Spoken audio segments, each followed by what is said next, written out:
또 보니 다른 천사가 공중에 날아가는데 땅에 거주하는 자들 곧 모든 민족과 족속과 방언과 백성에게 전할 영원한 복음을 가졌더라.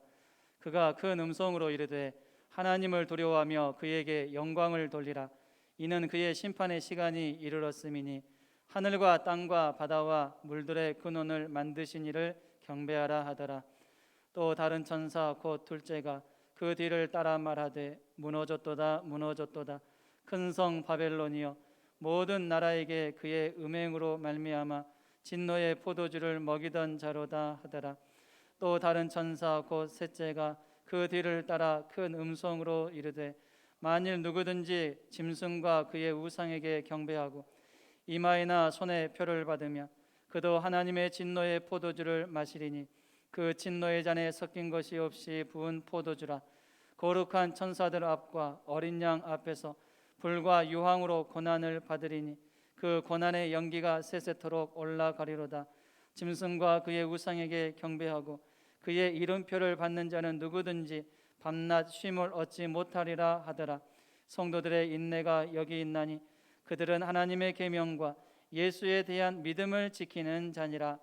또 내가 들으니 하늘에서 음성이 나서 이르되 기록하라. 지금 이후로 주 안에서 죽는 자들은 복이 있도다 하시며 성령이 이르시되 그러하다. 그들이 수고를 그치고 쉬리니 이는 그들의 행한 일이 따름이라 하시더라. 아멘. 성경을 읽다 보면 천사가 자주 등장합니다. 특히 요한계시록을 보다 보면 더더욱 천사들이 많이 등장을 하고 천사들이 하는 일이 참 많은 것을 보게 됩니다. 여러분, 천사는 어떤 존재이고 어떤 역할을 할까요? 히브리서 1장 14절에는 이렇게 말합니다. 모든 천사들은 섬기는 영으로서 구원받을 상속자들을 위하여 섬기라고 보내심이 아니냐. 모든 천사들은 하늘에 있는 영적 존재들이고 하나님의 사역을 위해서 쓰임받는 심부름꾼들입니다. 하나님의 사역은 전 우주와 전 지구상에서 일어나는 모든 일들을 포함합니다. 과거, 현재, 미래의 일들도 다 포함합니다. 모든 천사들은 이러한 하나님의 모든 사역에 쓰임받는 일꾼들이죠. 물론 천사들 중에는 우리가 잘 아는 것처럼 타락한 천사들도 있습니다. 하나님처럼 되고자 하는 교만한 마음이 있어서 타락한 천사, 곧 사탄이 되었고 결국 하늘에 있을 곳을 얻지 못하고 쫓겨나서 이 땅에 내려와서 이 땅에서 권세를 행사하고 또 악한 일을 행하고 있습니다. 타락한 천사 이야기가 나왔기 때문에 타락한 천사에 대해서 한번 잠깐 생각해 보도록 하겠습니다. 타락한 천사가 이 땅에 내려온 것, 사탄 마귀가 되어서 이 땅에 내려온 것을 보면서 우리들 중에는 이렇게 질문하시는 분들도 계십니다. 왜 하나님께서는 천사가 타락하게 그냥 내버려 두셨을까? 이런 질문을 하시는 분들이 계십니다. 충분히 그러한 질문을 하실 수 있다라고 생각을 합니다. 그런데 그 질문에 대한 답을 내릴 때 하나님께서 실수하셨다, 이렇게 답을 내려서는 안 됩니다. 그런 질문을 하실 수는 있다라고 생각이 되지만 그 질문에 대해서 하나님께서 실수하셨네, 하나님께서 왜 그렇게 하셨을까, 하나님 잘못하셨다, 이렇게 결론을 지어서는 안 된다라는 것입니다. 여러분, 그 이유가 무엇일까요? 하나님께서 천사를 만드실 때 처음부터 타락한 천사를 만드시지 않으셨습니다. 하나님께서 천사를 만드실 때 자유의지를 주시고 만드셨어요. 하나님께서 천사로 하여금 타락하게 유혹한 적도 없어요. 누가 타락했어요? 타락한 천사 스스로가 하나님 앞에서 교만하게 행동하고 하나님처럼 되고자 하는 그런 악한 마음을 가지고 있었기 때문에 타락하게 되었고 하늘에서 쫓겨나게 되었다라는 것입니다. 하나님 잘못이 아니잖아요. 하나님께서 실수하신 것이 아닙니다. 사탄 마귀가 된 그 타락한 천사가 하나님 앞에서 큰 실수를 한 것이고 잘못한 것이지요. 여러분, 하나님께서 우리뿐만 아니라 천사를 만드실 때 기계적으로 만드셨다라고 하면 타락한 일도 없었을 거예요. 그렇잖아요. 로봇처럼 온전하게 그냥 순종하게끔만 만드셨다라고 하면은 왜 타락을 하겠습니까? 타락할 일 절대 없습니다. 그런데 하나님은 천사뿐만 아니라 우리 인간들을 창조하실 때 자유의지를 주셨어요. 스스로 자유의지를 동원해서 하나님을 찬양하고 하나님께서 말씀하신 그 말씀에 순종하고 그 길로 걸어가기를 선택하는 것, 이것을 하나님께서는 보시기를 원하셨기 때문에 기계적으로 만드시지 않고 자유의지를 주셔서 만드셨다라는 것입니다. 그런데 타락한 천사는 그 자유의지를 가지고 하나님을 대항하고 하나님처럼 되고자 하는 그러한 교만한 마음으로 나아갔기 때문에 결국에는 타락한 천사가 되었고 이 땅으로 쫓겨나게 되었다라는 것입니다. 또 한 가지 우리가 타락한 천사를 생각을 하면서 꼭 알아야 될 사실은 우리가 하나님의 섭리와 하나님의 역사를 다 이해할 수 없다라는 것입니다. 여러분, 사람의 머리 두뇌가 아무리 똑똑하다고 해도 여러분 어떻게 하나님의 그 경지까지 다다를 수가 있겠습니까? 절대로 다다를 수가 없어요. 우리가 이해하지 못한다라고 해서, 이해가 안 된다라고 해서 하나님께서 잘못했다, 하나님께서 실수하셨다, 이렇게 말하는 것은 참으로 어리석은 말에 불과합니다. 마땅히 생각할 그 이상의 생각을 넘어서는 거예요. 선을 넘어서는 안 되는데 그 선을 넘는 그러한 발언이고 그러한 행동일 수밖에 없는 것입니다. 여러분, 우리의 인간의 두뇌로 해석이 되어지고 이해가 되어지는 그러한 하나님이라고 하면 하나님이 될 수가 없습니다. 그러한 분은 이미 정복되어진 신이기 때문에 하나님이라고 말할 수가 없어요. 그런 하나님을 경외하지 않습니다. 하나님께서 우리의 유일신 하나님 되실 수 있는 그 이유는 우리의 생각을 초월해서 일하시는 분이시기 때문에 하나님이 되실 수 있다라는 사실을 믿으시기를 바랍니다. 여러분, 우리 집 앞마당에, 만약에 여러분 집 앞마당에 개미가, 작은 개미가 걸어다니고 있어요. 기어다니고 있어요. 근데 그 작은 개미가 우리 사람의 그런 모든 행동을 판단한다라고 하면 생각을 해보시기 바랍니다. 여러분, 어떤 생각이 드십니까? 참으로 어이가 없는 일이죠. 웃음밖에 나오지 않습니다. 마찬가지예요. 하나님 앞에서 우리의 인간이 어떤 존재입니까? 개미나 먼지보다도 못한 존재인 것입니다.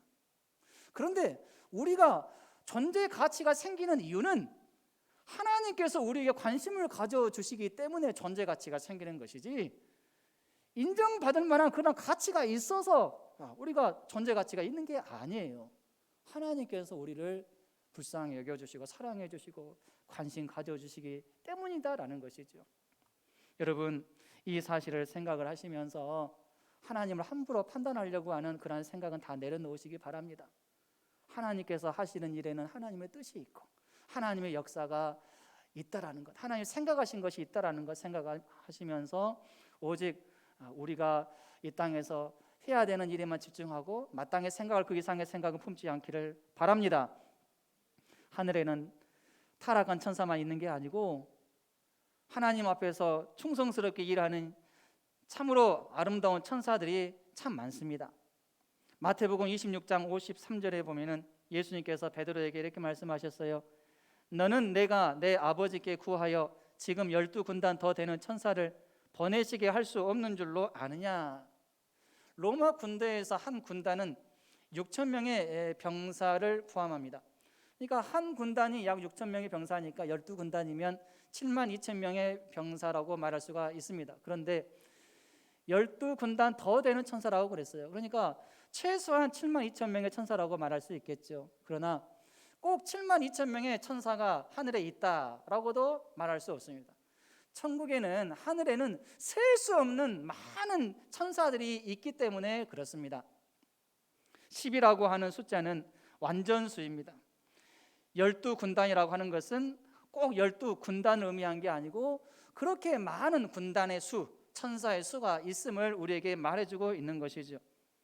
다니엘서 7장 10절에 보면은 그를 섬기는 자는 천천히요 그 앞에서 모셔 선 자는 만만이며 이렇게 말하고 있어요. 천천만만이라고 하는 것은 셀 수 없는 무리를 말할 때 자주 사용하는 단어입니다. 그만큼 천사가 많다라는 것을 우리에게 가르쳐주고 있습니다. 요한계시록에는 하나님께서 천사들을 통해서 심판과 구원의 메시지를 선포하십니다. 그래서 요한계시록에는 7인 재앙, 7 나팔 재앙, 7 대접 재앙들이 천사들을 통해서 실행되어지고 있는 것을 보게 되고, 그리고 또 한편으로는 재앙 가운데서 하나님의 백성들을 지키시고 보호하시기 위한 하나님의 특단의 조치가 또한 천사들을 통해서 실행되어지고 있는 것도 발견하게 됩니다. 오늘 본문에서도 하나님은 새 천사들을 통해서 메시지를 선포하십니다. 이 메시지에는 불신자에게 주시는 메시지가 있고 신자에게 주시는 메시지도 있습니다. 새 천사의 메시지를 구체적으로 살펴보면서 그 메시지를 우리 각자에게 주신 메시지로 받고 이 메시지를 마음에 새기며 살아갈 수 있기를 바랍니다. 첫 번째 천사의 메시지는 하나님을 경배하라입니다. 한번 외쳐볼까요? 하나님을 경배하라. 첫 번째 천사는 영원한 복음을 가졌습니다. 계시록 14장 6절입니다. 또 보니 다른 천사가 공중에 날아가는데 땅에 거주하는 자들 곧 모든 민족과 종족과 방언과 백성에게 전할 영원한 복음을 가졌더라. 영원한 복음의 선포 대상은 땅에 거하는 모든 자들입니다. 특별히 땅에 거하는 자들 중에서 아직 복음을 받아들이지 않는 자들, 하나님을 경외하면서 살지 않는 자들, 그들이 바로 복음의 대상이다라는 거죠. 선포하는 메시지는 무엇입니까? 하나님을 두려워하며 그분께 영광을 돌려라입니다. 여러분, 하나님을 두려워하며 그분께 영광을 돌리는 것은 인생의 본분이고 영원한 복음의 핵심 내용임을 믿으시기 바랍니다. 전도서 12장 13절 말씀 함께 읽습니다. 일의 결국을 다 들었으니 하나님을 경외하고 그의 명령들을 지킬지어다. 이것이 모든 사람의 본분이니라. 하나님을 경외하고 두려워한다라는 그 말은 무서워 벌벌 떨어라는 의미가 아닙니다. 여러분, 어느 부모도 자녀에게 무서운 부모로 인식되는 것을 원하지는 않을 것입니다. 하나님을 두려워하라는 말은 하나님께서 살아계셔서 다 보고 계시기 때문에 항상 하나님을 의식하는 가운데 선한 일을 행하면서 살아라라는 이러한 의미가 있습니다. 그런데 이 땅에 거하는 자들 중에는 하나님을 두려워하지 않는 자들이 참 많습니다. 분명히 살아계신 하나님이신데 죽은 하나님으로 만들어요. 죽은 하나님으로 여기면서 하나님이 없는 것처럼 마음대로 사는 자들이 많습니다. 하나님을 두려워하면서 살아야 되는 것이 인생의 본분이고 영원한 복음의 핵심 내용인데 그것을 알지 못하고 또 그것을 거부하고 하나님을 의식하지 않고 두려워하지도 않고 살아가는 자들이 참 많은 것입니다. 당부드립니다. 하나님 보시기에 하나님을 두려워하지 않는 부류에 포함되지 않기를 바랍니다. 이것이 사는 길입니다. 또한 하나님께 영광을 돌리는 삶을 사실 수 있기를 바랍니다. 하나님을 의식하면서 악한 일을 하지 않고 살아가는 것으로만 끝내서는 안 됩니다. 더 적극적으로 나아가야 돼요. 하나님께서 기뻐하실 만한 그러한 일들을 하면서 하나님께 영광을 돌리는 삶을 살아가실 수 있기를 바랍니다. 이것이 인생의 본분이고 또 하나님께서 우리를 만드신 목적인 것이죠. 우리가 하나님을 두려워하며 경배해야 되는 이유가 무엇일까요? 천사는 이렇게 외칩니다. 계시록 14장 7절입니다. 그가 큰 음성으로 이르되 하나님을 두려워하며 그에게 영광을 돌리라. 이는 그의 심판의 시간이 이르렀음이니 하늘과 땅과 바다와 물들의 근원을 만드신 이를 경배하라 하더라. 심판의 시간이 이르렀기 때문에 하나님을 경배하라, 이렇게 천사는 외치고 있는 것입니다. 우리 인간의 시간표가 있는가 하면 하나님의 시간표도 있습니다. 인간에게도 시간표와 계획이 있는데 어찌 하나님께서 시간표와 계획이 없으시겠습니까? 하나님의 시간표와 계획에는 심판의 시간이 있음을 기억하시기 바랍니다. 이 심판의 시간의 대상은 하나님을 두려워하지 않는 자들을 위한 시간입니다. 하나님을 경외하는 신자들을 위한 시간이 아니에요. 심판의 시간이 이르렀다라고 하는 말은 아직 심판이 집행되지는 않았다라는 그러한 의미가 있습니다. 마지막 심판이 곧 이루어지게 된다라는 그러한 의미가 있는 거죠. 그렇기 때문에 심판이 이르렀다라는 그 말 속에는 기회가 있다라는 의미가 포함되어 있습니다. 여러분, 마지막 심판이 집행이 되어지면 어떻게 될까요? 마지막 심판까지 다 끝나면 어떻게 될까요? 말 그대로 다 끝난 것입니다. 더 이상 기회가 있을까요? 기회가 없습니다. 선택할 수 있을까요? 선택할 수도 없습니다. 왜요? 다 끝났으니까. 마지막 순간 심판까지 다 끝났으니까 그때는 아무런 기회가 없는 것입니다. 때문에 마지막 심판의 시간이 오기 전에 여러 가지 경고로서의 그 심판의 시간이 찾아오면 그 시간을 기회로 여기시고 하나님께로 돌아와 바른 삶을 사시기를 바랍니다. 그러면 새로운 삶을 살 수 있습니다. 그 심판의 시간이 오히려 은혜의 시간으로 바뀌게 되는 것을 경험하게 될 것입니다. 하나님은 어떤 분이십니까? 공평하신 분이십니다. 모든 사람에게 기회를 동일하게 주시는 분이십니다. 믿으시기를 바랍니다. 왜 나에게는 이렇게 고난만 주시는가? 아니에요. 하나님께서 우리에게 고난만 주시는 분이 절대 아니십니다. 잘 생각해 보면은 남에게 주지 않은 건 나에게도 주신 것이 있어요. 나에게 고난만 주신 것이 아니라 하나님께서 은혜로 주신 것들도 있어요. 그것을 생각해야 됩니다. 공평하신 분이십니다. 어떤 사람에게는 기회를 많이 주시고 어떤 사람에게는 기회를 적게 주시는 분이 아니십니다. 하나님은 전지하시는 분이시기 때문에 각 사람에게 적절한 방법으로 적절하게 기회를 주십니다. 다만 사람들 중에는 그 기회를 기회로 여기지 않고 자꾸만 그 기회를 놓치며 사는 사람들이 많을 뿐입니다. 이스라엘의 역대 많은 왕들이 있습니다. 남유다, 북이스라엘에 많은 왕들이 있는데 특별히 남유다에 므낫세라는 왕이 있어요. 이 므낫세 왕은 12세의 왕으로 등극을 해서 가장 오랫동안 왕으로 통치를 했습니다. 55년 동안. 이 므낫세 왕은 히스기야 왕의 아들입니다. 히스기야 왕이 얼마나 선한 왕입니까? 그런데 극히 대조적인 왕이에요. 히스기야 왕은 가장 선한 왕인데 므낫세 왕은 가장 악한 왕이에요. 히스기야 왕이 허러번에 산당을 다시 세웠고 아세라 목상을 만들었고 이방 사람들이 행하는 가증한 일들을 본받아서 우상을 섬기고 악한 일들을 행했습니다. 하나님께서는 그 므낫세 왕을 보면서 경고하십니다. 경고의 메시지를 선지자를 통해서 보내셨어요. 말씀하셨어요. 그래도 듣지를 않습니다. 그러자 하나님께서 또 이제 행하시는 것이 있는데 재앙을 행하십니다. 아수르 군을 보내서 유다를 치게 하셨습니다. 재앙을 내리신 것이죠. 아수르 군은 수도 예루살렘으로 진격했고 므낫세 왕까지 포로로 잡아서 갈고리로 그의 코를 꿰고 쇠사슬로 묶고 바벨론으로 끌고 갑니다. 한순간에 므낫세는 짐승 취급을 받고 비참한 생활을 하게 되고 모든 것을 다 잃어버리게 됩니다. 이러한 고통을 당하자 므낫세는 그제서야 비로소 자신이 누렸던 모든 것이 자신으로부터 비롯된 것이 아니고 하나님께서 주신 것이구나, 이 사실을 깨닫게 되고 하나님을 의지하기로 결심하고 하나님을 간절히 찾고 기도하게 됩니다. 이 모습을 하나님께서 보시고 은혜를 베풀어 주십니다. 회복의 은총을 베풀어 주셔요. 바벨론 포로 가운데서 다시 돌아오게 하시고 그동안에 므낫세가 그 전에 가지고 있었던 모든 부분들 다 회복시켜 주십니다. 역대하 33장 12절로 13절에 잘 기록이 되어 있습니다.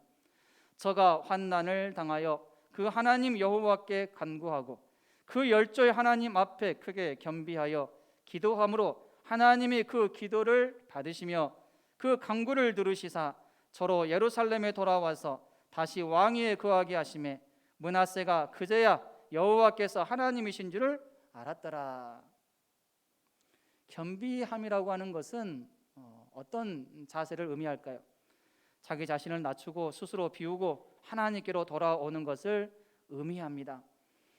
하나님께서는 하나님의 말씀에 귀를 기울이지 않고 교만했던 므낫세에게 형벌을 내리기는 했지만 그 형벌 가운데서 므낫세가 어떠한 자세를 취하는가 그것을 다 보고 계셨습니다.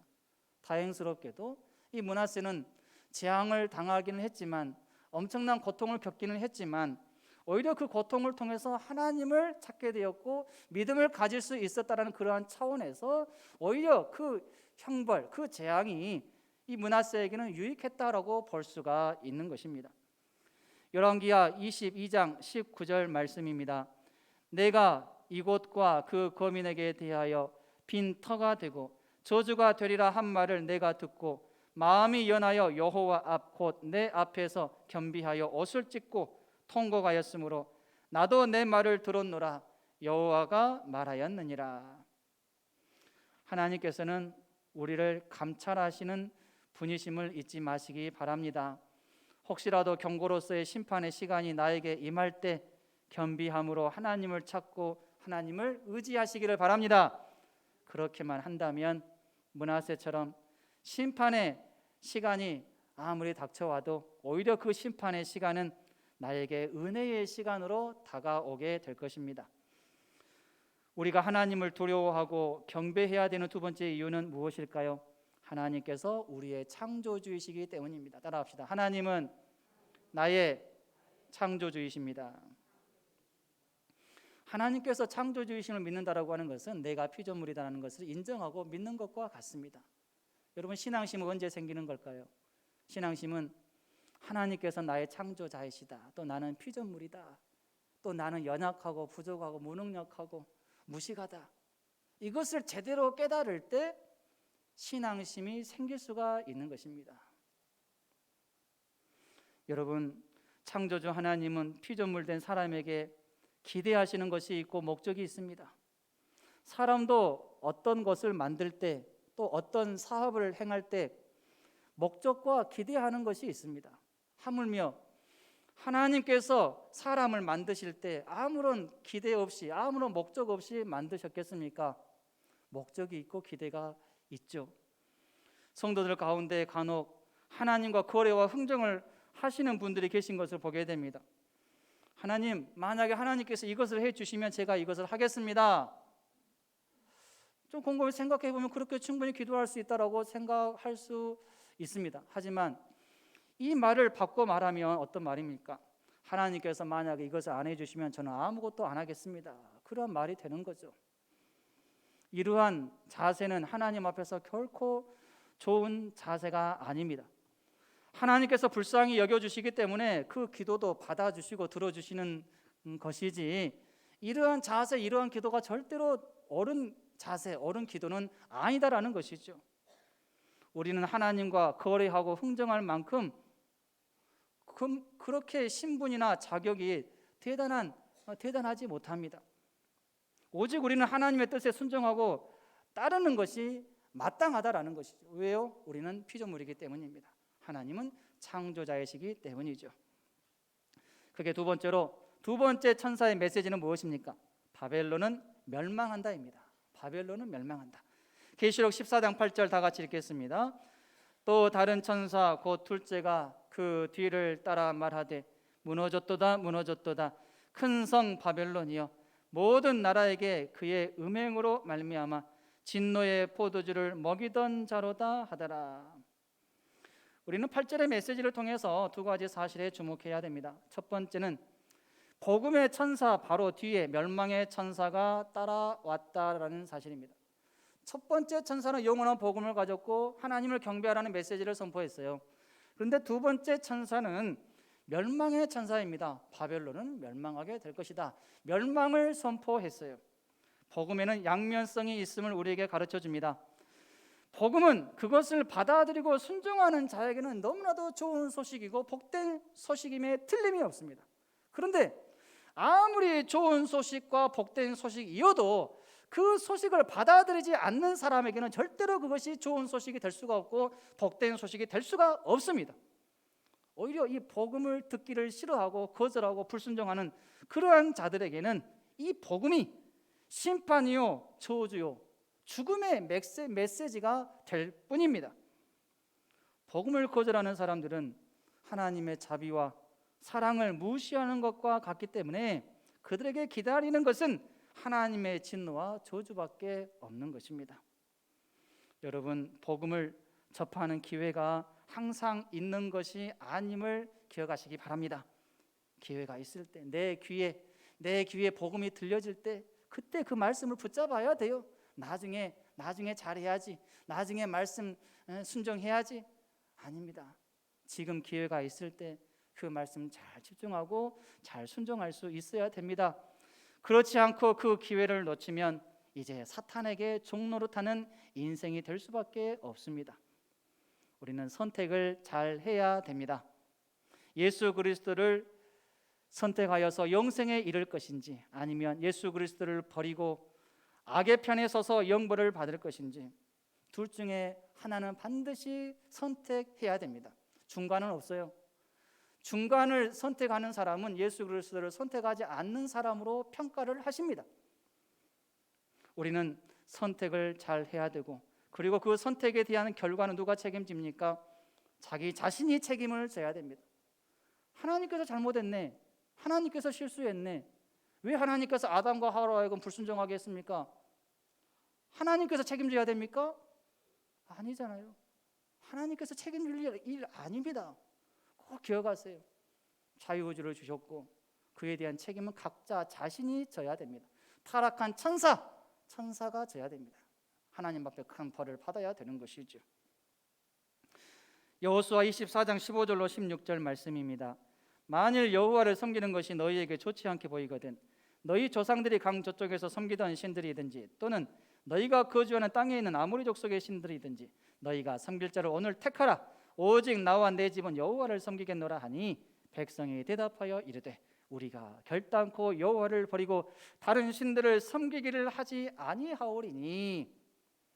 여러분, 선택 잘 하시기 바랍니다. 선택을 잘 하기 위해서는 먼저 중요한 것이 무엇인지를 잘 분별할 수 있어야 됩니다. 중요한 것이 무엇인지를 알아야지만이 그것을 선택할 수 있잖아요. 중요한 것인데도 불구하고 중요한 것을 여기지 않으면 그것을 선택하지 않습니다. 사람은 원래 그렇습니다. 그리고 중요하지 않는 일에 시간과 노력을 허비하지 않고 죄악된 삶은 벗어버리고 하나님의 것을 추구하고 하나님의 나라를 향해서 나아가는 삶을 살아야 됩니다. 누가복음 9장 62절에 예수께서 이르시되 손에 쟁기를 잡고 뒤를 돌아보는 자는 하나님의 나라에 합당하지 아니하니라 말씀하시고, 고린도전서 10장 31절에는 그런즉 너희가 먹든지 마시든지 무엇을 하든지 다 하나님의 영광을 위하여 하라 이렇게 말씀하고 있습니다. 우리가 이러한 삶을 살아갈 수 있기를 바랍니다. 바벨론은 멸망합니다. 음행을 행하는 자는 멸망한다고 그랬잖아요. 음행을 행하는 자들을 가리켜서 그 세력을 가리켜서 바벨론이라고 하는데, 음행은 곧 하나님 외에 다른 신과 교제하는 그러한 사람들, 그러한 나라, 그러한 세력을 다 통틀어서 말합니다. 다니엘서 4장 30절에 보면은 나 왕이 말하여 이르되 이 큰 바벨론은 내가 능력과 권세로 건설하여 나의 도성으로 삼고 이것으로 내 위엄의 영광을 나타낸 것이 아니냐 하였더니. 사도 요한이 본서를 기록할 당시에 로마 제국은 온갖 권세를 소유하였을 뿐만 아니라 이 권세를 가지고 교회를 핍박하고 성도들을 핍박했습니다. 때문에 여기서 바벨론은 로마 제국을 직접 지칭한 것으로 볼 수가 있고, 더 나아가서 모든 시대에 걸쳐서 교회를 핍박하고 또 하나님을 부인하고 반대하는 세상 권력까지 다 포함한다라고 볼 수가 있습니다. 예루살렘이 하나님의 참된 백성을 상징하듯이 바벨론은 하나님을 대적하는 이 세상 권세를 상징합니다.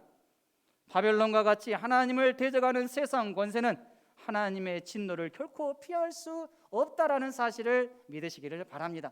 반드시 무너지게 되어 있어요. 멸망하게 되어 있습니다. 하나님을 대적하는 사람치고 세력치고 나라치고 멸망하지 않는 나라가 없습니다. 무너지게 되어 있어요. 세 번째 천사의 메시지는 무엇입니까? 하나님을 경배하지 않는 자에게는 하나님의 진노가 임한다라는 메시지입니다. 하나님을 경배하지 않는 자는 요한계시록에서 짐승과 그의 우상을 경배하고 이마에나 손에 표를 받는 자들을 가리킵니다. 14만 4천 명은 구원받는 자들의 총 무리수인데 14만 4천 명에는 하나님의 인이 새겨져 있습니다. 그러나 하나님을 경배하지 않는 자는 짐승의 표가 새겨져 있어요. 요한계시록 14장 9절 말씀에 또 다른 천사 곧 셋째가 그 뒤를 따라 큰 음성으로 이르되 만일 누구든지 짐승과 그의 우상에게 경배하고 이마에나 손에 표를 받으면. 계시록 13장에 보면은 두 짐승이 나오는데요, 바다에서 올라온 짐승이 있고 땅에서 올라온 짐승이 있습니다. 그런데 이 두 짐승은 영으로부터, 즉 사탄으로부터 권세를 받게 되고 이 권세를 통해서 하나님을 경배하는 자들을 괴롭힙니다. 핍박을 가하기도 하고 어려움을 주기도 합니다. 그런데 이 바다에서 올라온 짐승, 땅에서 올라온 짐승은 결국 그들의 자기들을 따르는 그 사람들에게 이마에 표를 주고 또 손에 표를 줍니다. 이마는 인격과 지위와 신분을 의미하고 손은 신체적인 활동을 대표합니다. 즉 이 표는 짐승의 소유권을 표시하는 거죠. 이마와 손에 표를 받는다라고 하는 것은 이 표를 받는 자들이 전심으로 짐승에게, 사탄에게 충성한다라는 것을 의미합니다. 요한계시록 13장 16절로 18절입니다. 그가 모든 자, 곧 작은 자나 큰 자나 부자나 가난한 자나 자유인이나 종들에게 그 오른손이나 이마에 표를 받게 하고 누구든지 이 표를 가진 자 외에는 매매를 못하게 하니 이 표는 곧 짐승의 이름이나 그 이름의 수라. 지혜가 여기 있으니 청명한 자는 그 짐승의 수를 세어보라. 그것은 사람의 수니 그의 수는 666이니라. 666에 대한 해석은 참 많지만 정통적으로 하나님 행세를 하는 인간과 그 세력이라고 해석을 할 수가 있습니다. 실제적으로 로마의 황제들이 이렇게 신격화하는 그러한 모습을 많이 보였어요. 그래서 로마 황제들을 가리켜서 666이다, 네로 황제가 666에 속한다 이렇게 말하기도 하고, 그런데 우리는 더 나아가서 이렇게 하나님 행세하는 오늘날의 이단 교주들과 같은 그런 모든 사람들을 가리켜서 666이다 이렇게 말할 수가 있는 것입니다. 이렇게 하나님을 경배하지 않는 자는 우상을 경배하고 짐승을 따르는 이러한 사람들은 하나님께서 준비하신 진노의 포도주를 마시게 됩니다. 계시록 14장 10절입니다. 그도 하나님의 진노의 포도주를 마시리니 그 진노의 잔에 섞인 것이 없이 부은 포도주라. 거룩한 천사들 앞과 어린 양 앞에서 불과 유황으로 고난을 받으리니. 바벨론 짐승과 어울리는 자의 운명은 바벨론의 운명과 같을 뿐만 아니라 하나님의 진노의 잔도 함께 마시게 된다라고 우리에게 말씀합니다. 섞인 것이 없는 순수한 포도주를 마시게 된다라고 했는데, 이 말은 물을 섞지 않는 포도주는 독주와 같아요. 그래서 한번 마시게 되면 금방 취하게 되고 인사불성이 되기 쉽습니다. 이와 마찬가지로 하나님의 진노의 포도주는 매우 강해서 그 진노가 한번 임하게 되면 도저히 회복될 수 없음을 말해줍니다. 진노의 포도주가 나에게 임하기 전에 하나님을 경배하는 삶을 사시기를 바랍니다. 거룩한 천사들과 어린 양 앞에서 불과 유황으로 고난을 받게 됩니다. 불과 유황은 하나님을 경배하지 않고 짐승에게 경배하는 자들에게 내려지는 마지막 심판이에요. 지옥에서 당하게 되는 지옥 고통을 의미합니다. 이들은 쉼을 얻지 못하고 영원히 고난을 당하게 된다라고 말씀합니다. 계시록 14장 11절 말씀 함께 읽겠습니다. 그 고난의 연기가 세세토록 올라가리로다. 짐승과 그의 우상에게 경배하고 그의 이름표를 받는 자는 누구든지 밤낮 쉼을 얻지 못하리라 하더라. 하나님을 경배하는 자들은 쉼을 얻는다라고 그랬어요. 그런데 하나님을 경배하지 않는 자들은 영원토록 쉼을 얻지 못한대요. 얼마나 대조적입니까? 최후 심판 때에는 그동안 성도들을 괴롭히고 교회를 핍박했던 모든 세력들, 결국에 하나님께서 이제 그들로 하여금 괴롭게 하신다라는 이러한 말씀입니다. 그러나 정반대로 하나님을 경배하며 주 안에서 죽는 자들은 어떻습니까? 참된 안식을 누리게 된다라고 말씀하십니다. 계시록 14장 13절 말씀 함께 읽겠습니다. 또 내가 들으니 하늘에서 음성이 나서 이르되 기록하라. 지금 이후로 주 안에서 죽는 자들은 복이 있도다 하시매 성령이 이르시되 그러하다. 그들이 수고를 그치고 쉬리니 이는 그들의 행한 일이 따름이라 하시더라. 수고를 그치고 쉬게 된대요. 얼마나 좋습니까? 이 땅에서 사는 날 동안에 수고하지 않는 인생이 있습니까? 거의 없잖아요. 다 수고스러운 인생을 살고 있잖아요. 그런데 하나님을 경배하는 백성들에게는 참된 안식이 준비되어져 있습니다. 주 안에서 죽는 자들, 수고하는 자들은 그 수고를 이제 그치게 되고 쉬게 된다라고 말씀을 하십니다. 환난을 통해서 수많은 성도들이 많은 수고를 했습니다. 이들의 수고에는 순교에까지 이르는 수고도 있습니다. 이들의 이러한 수고와 죽음은 복된 것이라고 말씀하십니다. 왜냐하면 그들은 이제 비로소 영과 짐승들의 공격으로부터 벗어나서 참된 안식을 누리게 되고 그리스도의 이름을 위한 그들의 수고가 결코 헛되지 않고 예수 그리스도께서 그들의 이름을 기억해 주실 것이기 때문이죠. 여러분, 내가 주님을 위해서 하는 수고만 생각하지 마시고 주님을 위해서 그동안 목숨 바쳐 수고한 수많은 믿음의 사람들의 수고를 생각하시기 바랍니다. 나의 수고만 생각하면 보상 심리가 생기고 본전 생각이 납니다. 손해보았다라는 생각이 납니다. 그러나 나보다 더 많은 수고를 하고 심지어 죽기까지 충성하고 수고했던 그러한 믿음의 사람들을 생각하면 어떨까요? 나의 수고는 부끄러워집니다. 더 수고해야 되겠다, 이런 생각을 하게 되는 거죠. 고린도전서 15장 58절에 그러므로 내 사랑하는 형제들아, 견실하며 흔들리지 말고 항상 주의 일에 더욱 힘쓰는 자들이 되라. 이는 너희 수고가 주 안에서 헛되지 않은 줄 알미라. 헛되지 않다라고 말씀하십니다. 보상이 있다라는 말씀이죠.